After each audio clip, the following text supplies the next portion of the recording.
tinoda kutenda Mwari nezvidzidzo zvizhinji zvatanga tiri kuwana kubva musi wekutanga kusvika mukati mezuva ranhasi. Tiri mukati mezuva ranhasi rinova zuva reSabata, tichabata imwe nyaya inokosha ine musoro unotiwo the Advent message, shoko rekudzoka. Ngatidzore uso hwedu tinamate. Baba wedu vari kudenga, toda kutendai mukati mezuva ranhasi, tichikutendai nekuva nesu pakudzidza kwatanga tiri kuita shoko mukatisvitsa mukati meSabata ranhasi. Nyama nemweya zviri pamwe, titungamirirei pachidzidzo chiri pamberi pedu, tigone kujekerwa nepfungwa dzose dziri muchidzidzo ichi.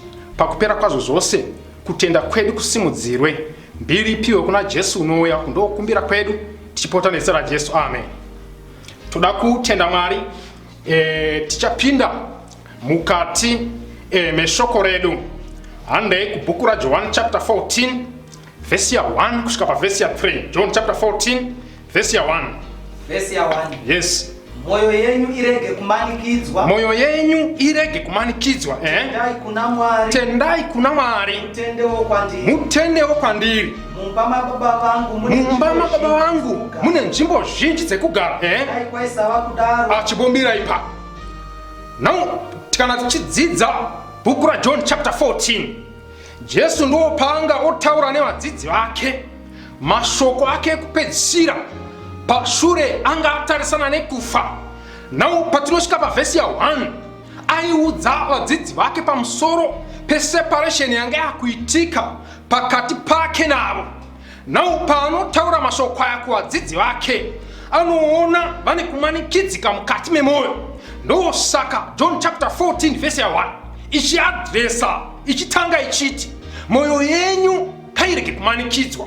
Vadzidzi vanga vane kumanikidzwa mukati memwoyo nechiitiko chavanga vakatarisana nacho, kureva kuti munhoroondo yeupenyu hwevatendi pane zvizhinji zvinomanikidza zvirimo mukati memwoyo. Even tiri mukati menyika yanhasi pane zvinomanikidza zvizhinji zvakatipoteredza, vakuru nevadiki. Mumwe nemumwe ane zvinomanikidza zvinoenderana nezera rake. Vari mukati medzimba pane zvinomanikidza zvinoenderana nelevel yavari mukati medzimba imomo. Vamwe ndibaba vari kumanikidza mai, vamwe vana vari kumanikidza nekusungurudza vabereki. Handina rimwe shoko randinogona kukuudzai vakadaro, asi Jesu akasiya avimbisa akati moyo yenyu kairege kumanikidzwa. Zvinomanikidza zvingavapo, mabasa angashayikwa, zvekudya zvingashayikwa, vadikani vakashayikwa, asi Jesu ane rimwe shoko rine tariro inopfuura zvinetso zveupenyu huno. Ari kuti kune weneni, moyo yenyu kairege kumanikidzwa. Vamwe zuro ndizuro maitochema, vamwe nhasi chaiye mamukira kuchema, misodzi haisati yaoma muchiteerera kudai. Asi Jesu ari kutaura nemi kuti moyo yenyu kairege kumanikidzwa. Dzikaina pavhesi ya 2. Verse ya 2. Fambai. Mumba mababa vangu mune nzvimbo zhinji dzokugara. Aiwa, pane zvaataura pazasi musati masvika ipa. Hanzi dai kwaisaiva kudai. Paverenge ipa. Verse ya 2. Verse ya 2, yes. Mumba mababa vangu mune nzvimbo zhinji dzokugara. Dzikaina. Dai kwaisava kudai. Tingadai ndaikuudza. Mira ipa. Now Jesu ari kutaura nevadzidzi vake kusanganisira isuwe varipo mukati menguva yanhasi kuti dai kwaisaiva kuti anodzoka angadei asina kutaura mashoko ari papa. Dai kwaisaiva kudaro Jesu angadei akazviisa pachena, aisataura nekuti anga apererwa nyaya kuti angoudza vanhu kuti ndodzoka. Dai kwaisaiva kuti Jesu anodzoka angadei asina kutaura nyaya iyo. Mukati mezuva ranhasi ndiri kutaura nemi wadikani wateerera kuti dai kwaisaiva kuti Jesu anodzoka, even nhasi kusina chinhu chinonzi chechi. Dai kwaisaiva kuti Jesu anodzoka, even nevaparidzi vangadei vasipo. Dai kwaisaiva kuti Jesu unodzoka, even nesu tingadai tisingaiti programu, asi nemhaka yekuti unouya ndosaka tiri pano, ndosaka tichinamata. Dzikaine vhesi. Nokuti ndinoenda kundokugadzirai pokugara. Right. Kana ndaenda kugadzirai pokugara, chii chinoitika? Ndinozouyazve ndikugamuchirei right kuti apo pandiri nemi mugovapo. Mira ipapo Jesu ari kuti kana ndaenda inini nyakuenda, ndini nyakudzoka kuti ndikutorei. Unoziva pane zvizhinji zvinotaurwa nevanhu zvikurusa panenge pafiwa, vanotanga kutaura kuti atevera atoenda kudenga. Jesu havana kuti muchauya vanhu vari kana kuti muchatanga kutevera. vamwe vanobva vatotaura zveinonzi secret rapture, kuti munhu achingofamba anobva atongotorwa otoenda kudenga. Matuma mwana kunotenga chingwa, achibva akabata lofu rechingwa, Jesu otomutora oenda kudenga nechingwa imakamirira tii. Now Mwari watinonamata ndiMwari ane order, ari kuti panoka kana dziri nhau dzekuenda kudenga ndini nzira idine zvokwadi, hakuna anoenda kuna Baba ini ndisipo. Saka ari kuti ndinodzoka nokutora. Saka nhau yekuenda kudenga Jesu achatanga adzoka auya kuzotora kuti tiende kudenga. Ibvai pane iyo dandukaenda pana 24 dzaMateo vhesi ya 1. Mateo 24 vhesi ya 1. Right? Zvino Jesu akabuda patemberi. Jesu apedza kuparidza, apedza kubata nyaya yeikosha, akubuda mutemberi. Chii chinoitika? Akatoenda. Akufamba Jesu, right? Vadzidzi vake vakauya kwaari kuzomuratidza dzimba dzetemberi. Chiriwa, hanzi ndobva vadzidzi vamhanya vachienda kuna Jesu. Aivaona vachimhanya vachienda aifunga kuti vabatwa neshoko. But vhesi iri kuti vaenda kunomuratidza chinyi? Dzimba dzetemberi. Mira ipapo mumwe muimbi anobva ati musanangisa pasipo. Vadzidzi mushure mekunge vanzwa shoko raMwari, pachinzvimbo chekuti vabayiwe pamwoyo vaite madecisions, vanga vakatarisa padzimba dzetemberi. Zvichasarisa vanhu vakawanda kudenga zvinhu zvenyika ino. Even iyo inhau yetemberi. Pane zvidzidzo zvizhinji zvakaitwa munguva iri shure zvekuti munhu akanyatsoona kuti ichi chokwadi ichi, asi anoramba akabatirira patemberi yekwake. Hanokudzai ndo chechi yedzinza, hanokudzai ndo makaberekerwa baba wangu, hanokudzai kuti ndakapfeka. Nhau yetemberi yaida kutanga kukonfyuza vanhu munguva yanhasi, yakatovhiringidza even vadzidzi vanga vari so attached patemberi kupfuura attachment yavo pana Jesu. Musanangisa pasvipo. Zikanzi wasvika wakutanga kutaura zvetemberi, Jesu akati ndakuonai kuti marasika iwe kutaura kuti kudii? Vhesi 2. Akapindura akati kwavari, ravashamwari, yes, munoona zvinhu izvi zvose here? Zvinhu izvi zvamuri kundiratidza izvi, Zvirokwazvo ndinoti kwamuri, zvirokwazvo ndinoti kwamuri, come on, hakungaregwi ibwe pamusoro pebwe risingawisigwi pasi. Mira ipapo Jesu akuchivaudza kuti ndiri kuona kuti rudo rwenyimi paupenyu huno rwakakura chaizvo, asi chihwa ichoru ichi hakuna ibwe riri pamusoro perimwe ibwe risingawisirwi pasi. In simpler terms, Jesu aivaudza kuti zvese zvenyika ino zvichapfuura. Zvese zvatinoona zvenyika ino hazvirambi zvakadaro, zvichapfuura. Mumwe muimbi wobvunza, ko zuva rini tenzi? Jesu akaudza kuti hapana ibwe richaramba riri pamusoro perimwe ibwe. Nhasi tiri pasi hazvirambi zvakadaro. Vapedza kuudzwa mashoko evana Jesu, chii chavanoita? Vhesi 3. Famba shamwari, yes. Vakati agara pagomo remuorivhi, ndobva Jesu avasiya akanogara pagomo remuorivhi, yes. vake vakauya kwaari vari voga vakati, ndobva vadzidzi vatevera futi Jesu abira ipapo. Pfungwa yandinoda pano ndeyekuti pakutanga vaenda kuna Jesu vane pfungwa dzisiridzo dzakabhenda dzakacheyama. Ndobva Jesu avakorekta. Mushure mekunge Jesu avakorekta, havana kutsamwa vakati hatichadzokeri kuna Jesu. Pavhesi ya 3 vadzokerazve pana Jesu nokuti ndo pane upenyu. Pane vazhinji vekuti vakauya kuchechi vanga vari kuteerera mharidzo dzanga dziri kutwa kumashure, pane zvimwe zvavakadzidza zvaivatsiura, vakakomborerwa vasingatizi, vasingatsamwi, vasingabvi pashoko, vanoramba vachidzokera pana Jesu. Vakadzokerazve pana Jesu nekuti vaiziva kuti apa ndo pane nyaya, nyangwe akataura zvisingatifadzi, asi nemhaka yekuti ichokwadi tinoramba tiri pana Jesu. Rava vakati tiudzei kuti izvo zvichagwa rini? Zvikanzi zvichagwa rini izvi? Nechiratidzo chokuuya kwenyu, chiratidzo chekuuya kwenyu, nechekuguma kwenyika chichava chipiko. Vadzidzi vakabva vabvunza vakati, no, tanga takatarisa pasi ripo, nyika ino ichaguma. Ndauya kuzotaura nemi vateereri, nyika ino ichaguma. Mumwe ari kunetseka kuti seiko vari kuparidza mazuva awanda vachingoparidza nemhaka yekuti nyika ichaguma, nguva yekuparidza ichapera. Saka teerera utende mushoko kuchanzi nhasi nekuti nguva ichapera. Chimwe chavaitoda kubvunza vadzidzi apa ndechekutoudzwa nedheti racho kuti saka muri kudzoka musi wani, gore ripi, nguwai.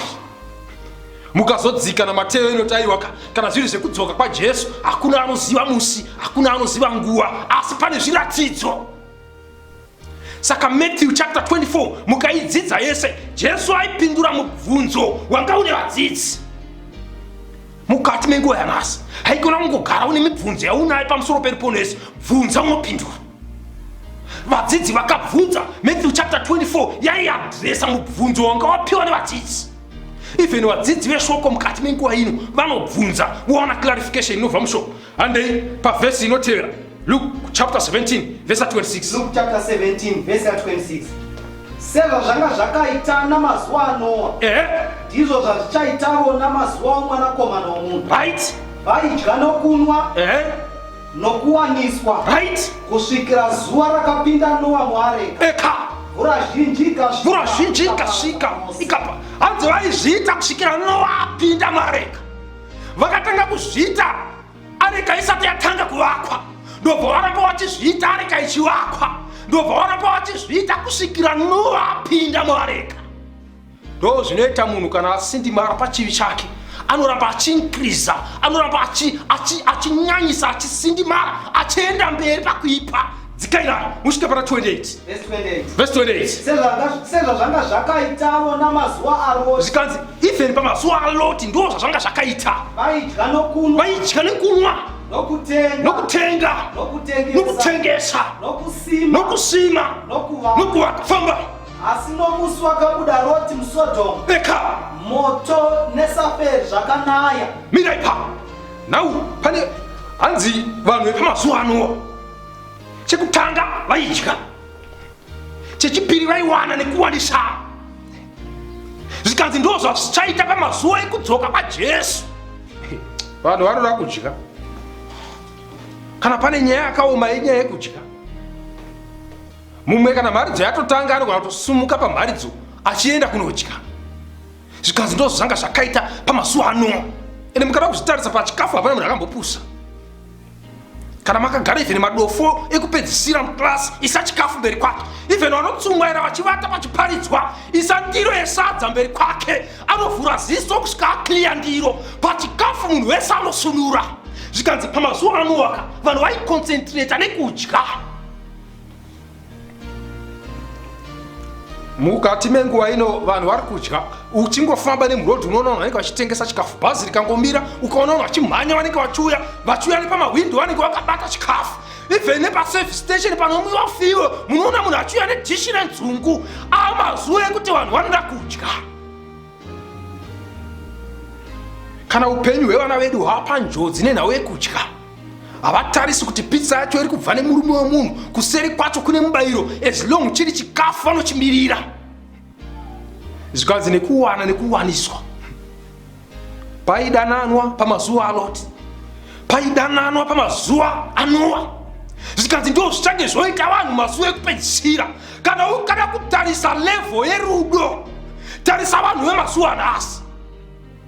Kwete rudo chairo ruri pamurayiro waMwari, asi infatuation, rudo mupengo. Murume wemunhu nemukadzi wemunhu, mai vakuru nemwana weform 4. Zvikanzi nemazuva ekupedzisira vanhu vanenge vachingoita dzerudo.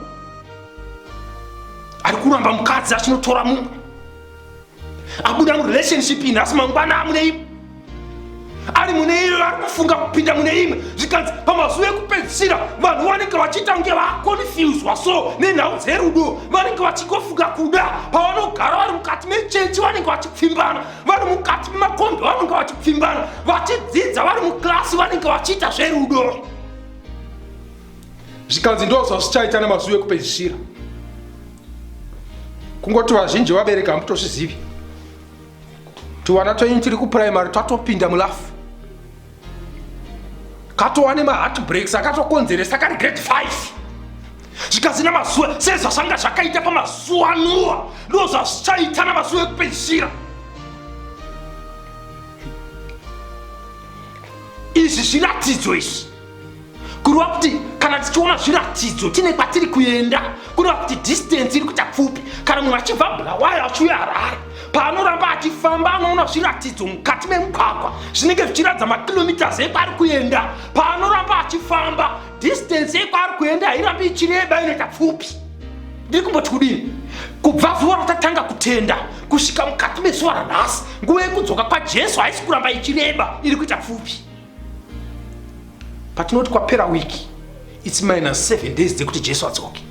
Patinoti kwapera mwedzi, it's minus 30 or 31 days dzekuti Jesu adzoke. Famba shamwari, ine pavhesi inotevera. Zvakazarwa chapter 1. Chapter 1. Verse number 7. Verse 7, yes. Tarirai unouya namakore. Tarirai unouya namakore. Meso ose achamuona. Naivo vakamubaya. Eka. Marudzi ose enyika amira ipapo. Hanzi pakuya kwaJesu meso ose achamuona. Imwe pfungwa inokosha ipapa apa ndinhasi patinoti ndine maonero angu mwene mumwe achitaura zvemaonero ake. Musi unouya Jesu vanhu vanenge vane maonero mamwe chete. Takadzidza pamusoro pesabata, tikadzidza pamusoro perubhabhatidzo, tikadzidza pamusoro pevaprofita, mumwe anenge achiti maonero angu. Tikadzidza pamusoro pechimiro chevakafa, mumwe anenge achiti maonero angu. Asi pakudzoka kwaJesu kwanzi meso ose achaona chinhu chimwe. Kana kubhabhatidza munhu achibhabhatidzwa nemboma, musi uchauya Jesu meso ose achazviona izvozvo. Pfungwa inokosha kudzoka kwaJesu. Hatizoiti zvekufonebwa nekuudziwa nevanhu kuti Jesu akauya tinare kuno kwachivi, kana kuti akasvikira kuno kwamuzarabani takatogara naye tiri kuchera mbambaira. Hanzi pakuya kwaJesu anoonekwa nemeso ose. Kaira pana 24 dzaMateo pavhesi 26 inoti sezvinoita mheni inopenyera kumabvazuva ichisvika kumavirira, ndo zvichaita kuuya kwaJesu. Kureva kuti kuuya kwaJesu kuchange kuri visual, meso ose achamuona. Kuchange kuchitsinirwa zvakare nehwamanda, kureva kuti kuchange kuri audible, zvichange zvichihwikwa. Saka kuuya kwaJesu haazouyi zviri secret, zvikanzi meso ose achamuona. Toda kumanyira pavhesi yatinofarira. Paanenge wauya Jesu chii chichaitika? Chapter 6. Zvakazarwa chapter 6. Verse 14. Verse 14. Eka. Apa usati waverenga muverengi. Toda kubata vanhu vanoramba shoko.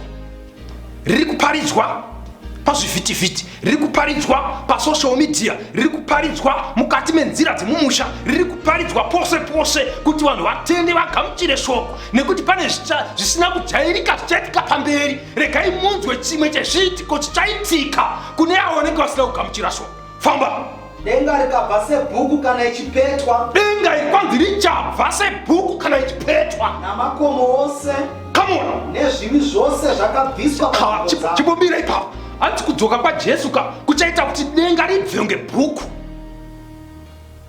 Ukaona denga richinzi rabva, denga richinzi rabva kunge bhuku, ende ari kuvingwa apa harisi denga, ari kuvingwa vanhu. Kana denga richibva kunge bhuku, watimowo vanhu vacho, watimowo vana musiyanwa, watimowo vana madyira panze, vari kuita upenyu hwekudya panze vasingadyi mudzimba dzavo. Zvikanzi denga rikabva sebhuku kana ichipetwa, nechini futi? Nemakomo, namadzimambo enyika, navakuru, navatungamiri vehondo. Come on, vakaita sei? Navapfumi navane simba. Mira sama, pane vanhu vane simba. Vakasununguka vose. Kana ndikati mira unamirawo zveiwe. Hanzi pane vanhu vane simba venyika ino, vekuti havazununguswi kana zvinowira nyika zvikawira nyika, asi panouya Jesu kwanzi vachamanya. Madzimambo enyika. Kana mambo enyika achipfuura imi kuti munomanya muchitiza iye anenge asingamanya, but zuva irikai richakonzeresa kuti madzimambo enyika avhunduke. Famba shama. Navaranda vose navakasununguka vose, right? Vakandovanda mumapako nomumabwe amakomo, right? Vakati kumakomo nokumabwe, tivirei mutirike pameso edu. Unogara pachigaro cheushera napakutsamwa kwekwaya, nokuti zuva guru rokutsamwa kworasvika. Ndiani unogona kumira? Yapera nemubvunzo zvikanzi ndiani anogona kumira? Nejecha ramunaro mukomo. Munyori ari kushamisika akatarisa upenyu hwenyu, achiona mukomana achitsemura gore, akati muchagona here kumira? Nemakuhwa amunawo mhai. Munyori akashamisika achitarisa upenyu hwenyu, achiona mukomana achitsemura gore, makomo achimhanya semhuru, akati ko imi muchagona kumira here? Mwe muimbi wemwe korasi anobva abvunza akati kumanya kwakadini? Kwatichazoona musi werutongo kana Jesu wouya. Hanzi ndiani unogona kumira pakutsamwa kwekwaya? nhasi Jesu richiri gwayana raMwari rinobvisa zvivi zvenyika. Ndosaka vanhu vachiridherera, but mushure paanenge odzoka anenge achinja from a lamb to a lion. Kudai kuri kumanya. Komone wekuJamaica uya vanhu vachaona kuti hamanyi uya. Pane madzimai achamanya, madzimai makobvu amunofunga kuti hamanyi. Achirarama upenyu hwemakuhwa, achirarama upenyu hweupombwe, shoko richiparidzwa asingadi kutendeuka. Vamwe ndo vanoroya, vanotogara nezvikwambo nezvidhoma. Kwanzi zuva iri kunenge kuri kumanya, munhu achimanya zvekuovhateka zvikwambo zvake. Hanzi vanhu vachati gomontiwire, vamwe vachidzingirira shumba, kureva kuti haugoni kuti shumba ndirume uri kumashure. Unofanira kutobata spidi yekuovhateka shumba woenda mberi kune muromo woti shumba ndirume. Rinenge risiri zuva rakanaka kune vanhu vasina kuita sarudzo. Handisi kutaura mashoko yakuvhundusira vanhu, asi zvichaitika apa it's reality. Sezvaingoitika pakamanyiro kaita vanhu kuzvikoro zvekumusha. Kwaitawo dzimwe shasha dzaingoramba dzichidzokorodza grade 7 gore rino, grade 7 gore rino, grade 7 gore riri pamberi. Saka shasha idzi dzaizoti kana poitwa masports ekumhanya dzaizopinda mukuru yainzi open boys. Open boys yaichallenge even nematicha kuti headmaster pindai mutreki kana muchida kuti timanye. Paimanya magrade 3 vanhu vaigona kutofuratira treki, paimanya magrade 4 vanhu vaifuratira, asi paiuya open boys, painzi open boys dzakupinda mutreki, chikoro chese chaiungana kuti chione open boys chimanya. Painzi go wainzwa pasi pachidairira mukwimba yevarume ichinganda zapasi. Musoro chauya Jesu inenge iri open boys. Vana sekuru vachimanya, vana mbuya vachimanya, madhikoni achimanya, nevakuru vemachechi vasingabvi munhau dzelavhi idzi vachimanya. Regai tisiye boka iri. Ko vanhu vanenge vakaita sarudzo yandinofungira kuti ndo munamato wako iwe uri kuteerera, shoko pariri kutaurwa, vanenge vakaita sarudzo, vanenge vakaita an intelligent decision yekusarudza Jesu samuponesi wavo, chii chavachaita? Vatesalonika wokutanga chapter 4 verse 13. Verse 13 kusvika verse 17 topedza tiri ipapo. Zvino hama dzangu, Chino hama dzangu, hatidi kuti mushayiwe kuziva pamusoro pavavete, kuti murege kuchema savamwe vasina kuti murege kuchema sevamwe vasina tariro. kuti kana tichitenda kuti Jesu akafa Jesu akatombofa akamuka, saizvozvo avo vakavata muna Jesu, avo vakavata muna Jesu vakafa vakaita sarudzwa, Mwari uchavavuyisa pamwe chete nani. right? Nokuti tinokuudzai neshoko raMwari kuti isu vapenyu vakasa kusvikira pakuuya kwake hatingatongotangiriwa kwa, nokuti come on, ishame neuchaburuka, come on, nekudanidzira nezwi nomutumwa mukuru nehwamanda yaMwari, chii chaitika? Vakafa muna Kristu vachatanga kumuka. Zvino isu vapenyu, Avira hadzi vakafa vari muna Kristu vachatanga kumuka. Nhasi pamunonoviga vanhu, munoviga mudhikoni apa, muchiviga mhombwe apa, muchiviga money change apa, muchiviga windi apa, muchivigawo mumwe nemabasa aka, vanhu pavanovigwa hazvina kana musiyano. Wasuwa akabvunzwa mumwe musi akati aiwa taakuda kumbodhifarenza. Saka musi uchauya Jesu, ndopa Jesu achava kuzodhifarenza vari kudivi rake nevasiri kudivi rake. Hanzi vakafa vari muna Kristu vachatanga kumuka. Hasinanzi vakafa vachienda kuchechi, hasinanzi vakafa vakapfeka uniform yechechi, hasinanzi vakafa vachiimba mukwai. It is possible unogona kuenda kuchechi asi usina Jesu wechechi. It is very very possible kuti unogona kuimba mukwai asi mukati memwoyo musina Jesu wekwai. Unogona kuita mufundisi wechechi yaJesu asi usina Jesu muridzi wechechi. Sikanzi vakafa vari muna Kristu vachatanga kumuka, kureva kuti pakuuya kwaJesu vanhu vachange vari mumapoka 4. Boka rekutanga nderevapenyu vari muna Kristu, boka rechipiri nderevapenyu vasiri muna Kristu, boka retatu nderevakafa vari muna Kristu, boka rechina nderevakafa vasiri muna Kristu. Chii chichaitika pamapoka 4 aya pakuuya kwaJesu? Jesu paachaonekwa achitsemura gore, vapenyu vasiri muna Kristu pavachaona kupenya kwake ndo vatadzidza pashure apa vachamanya. pavachamanya pedzisiro yacho vachafa. Vapenyu vanenge vari muna Kristu vachasandurwa kuti vachingamidze Ishe mudenga. Vakafa vanenge vari muna Kristu vachamutswa nekusaona vojoina vapenyu vari muna Kristu vofoma group 1. Saka vapenyu vanenge vasiri muna Kristu pavanofa vanonojoina boka vagara vakafa nechekare vanga vasiri muna Kristu weta boka wari. Apatsana kudai mapoka aya maviri tasara nevachena vachatanga kusimuka vachienda kudenga. Ndosaka muimbi akaimba akati tiende kudenga. Pavanenge vachienda kudenga vanenge vasandurwa ende kuuya kwaJesu kuchakonzeresa kuti vazhinji vafa. Vamwe vakaparadzana nevadikani vavo muzviitiko zvinotyisa. Vamwe vakatoparadzana nevadikani vavo kuburikidza neCovid yatiri mukati mayo. Asi kuuya kwaJesu kuchadzima Covid, kuchadzima simba reguva. Pano vanhu vane experience yekuchera makuva. Kana munhu akunoigwa vanenge vachiziva procedure neprotocol kuti kana muchifamba nebhokisi munofamba muchida, kana makuisa musoro unoiswa. Pakuuya kwaJesu achadzime experience dzekuviga vadikani. Kuuya kwaJesu kuchakonzeresa kuti vari kurarama nemapiritsi vararame pasina mapiritsi. Icho chinorarama nemapiritsi chichafuka kurarama pasina mapiritsi. Mukati medzimba dzevamwe zvigaba zvemapiritsi zvawanda kupfuura zveshuka. Asi kuuya kwaJesu kuchamisa system yemapiritsi. Vananyaradzi vachashaya basa, vachashaya vekunoviga, vachashaya vekunyaradza. Varadhavsi vachashaya vekudhiraivha nemota dzavo nekuti Jesu anenge abvisa rufu. Saka patiri kuuya neshoko mudikani mukati menguva yanhasi tichiti tasarudze kuuya kuna Jesu, tiri kuti kuna Jesu nokuti ndo kune upenyu. Vazhinji tichipedzisa vari kunzwa shoko iri vafarira nyaya yekudzoka kwaJesu.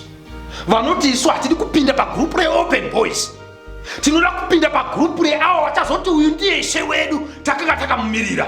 Varipo vari kuita sarudzo dzakadaro. Mubvunzo wano ndio saka toita sei muparidzi kune vakadaro. Ndiri kuti kwamuri pedyo pamunogara chechi yeSeventh Day iriko. Zvikaipa ipapo munotsvaka vakuru vechechi vachakubatsirai kuti musvike pakubhabhatidzwa nekuti nguva yeshoko ndirasi. Zvakazarurwa chapter 14 inoti ndakaona mutumwa achibhururuka nepakati pedenga ane ivhangeri isingaperi. Mukada kuzvitsanangudza vamwe vari kutaura vari kuti pakati pedenga paitorehwa ndo social media iyoyi. Ivhangeri rakufamba nepakati pedenga mumasaisai, rinokusvikira nepakati pedenga uri mukati memba yako, rinokusvikira uri mukati memotokari, rinokusvikira uri kunyika iri kure. Ivhangeri rakufamba nepakati pedenga. Ita sarudzo ubhabhatizwe. Mwari vakuitire zvakanaka. Ngatidzidzirei tinamate. Baba wedu vari kudenga, toda kutendai mukati menguva dzanhasi. Kutendai nechidzidzo chauya kwatiri panguva yakafanira. Matisira pachena, matiyeudzira kuti muchadzokazve rwechipiri. Tibatsirei sevana venyu. Even mukati mazuva aNoa vanhu pavaiwedzera kuipa, shoko renyu rinoisa pachena kuti Noa akawanirwa nyasha nemi. Kureva kuti even mukati menguva yakadai zvinobvira kuti gone kukumirirai.